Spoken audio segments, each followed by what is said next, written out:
Ce texte est une réponse à la critique faite au journal du Chat Noir par un de ses lecteurs, M. F. M. F. de Clichy a bien voulu attirer mon attention sur les nombreuses libations réalisées au Chat Noir et à l'état d'ébriété avancée qui en résultait pour les dits consommateurs. Je ne le remercierai jamais assez pour l'analyse aiguë, pour ne pas dire extrêmement lucide, de la situation à laquelle il se livre. C'est donc avec un regain d'attention que je vais tenter, malgré la froide observation que montre M. F.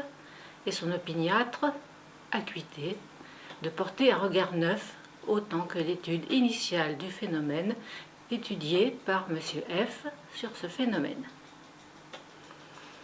Je me permettrai d'abord un petit rappel sur ce que M. F. connaît sans doute déjà. L'être humain succombe plus vite de déshydratation que d'inanition. En d'autres termes, et ce n'est pas M. F. dont j'ai appris en passant qu'il avait été fonctionnaire des douanes, s'il faut choisir entre manger et boire, pas d'hésitation à avoir.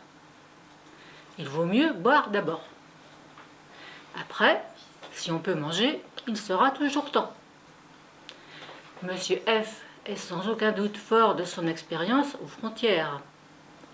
Il sait bien que ces pauvres chevaux de poste, épuisés par la route et ses fondrières, efflanqués, attelés à une charge trop lourde, ne rêvent, sentant à leur énième approche du relais de poste, que d'une chose.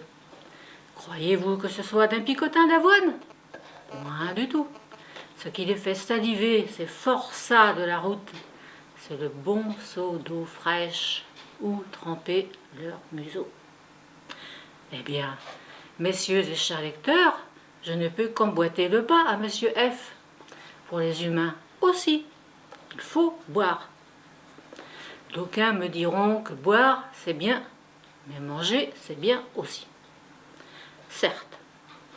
Mais, messieurs les lecteurs, dans lesquels j'engloberai M. F., qui, je pense, faute de place dans son article, n'a pas pu développer la question, que faites-vous de la solarité cabaretière?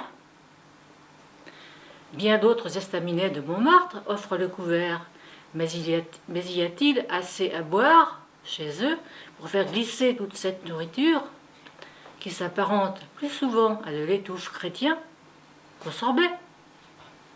Que M. F. et avec lui les autres lecteurs croient bien que je n'ai rien contre les chrétiens. Mais leur fournir à boire n'est-il pas, dans ces conditions, un acte charitable? Quant à l'état d'ébriété que M. F. a cru déceler chez les habitués du Chat Noir, je ferai remarquer à M. F. que ce n'est pas impossible, mais au bout du compte, qui cela gêne-t-il? Soit l'individu, en bon père de famille, a déjà dîné chez lui avec femme et enfants avant de finir la soirée au Chat Noir, et dans ce cas, tout le monde sera couché quand il rentrera, soit c'est vraiment un noceur, et dans ce cas, personne ne l'attend.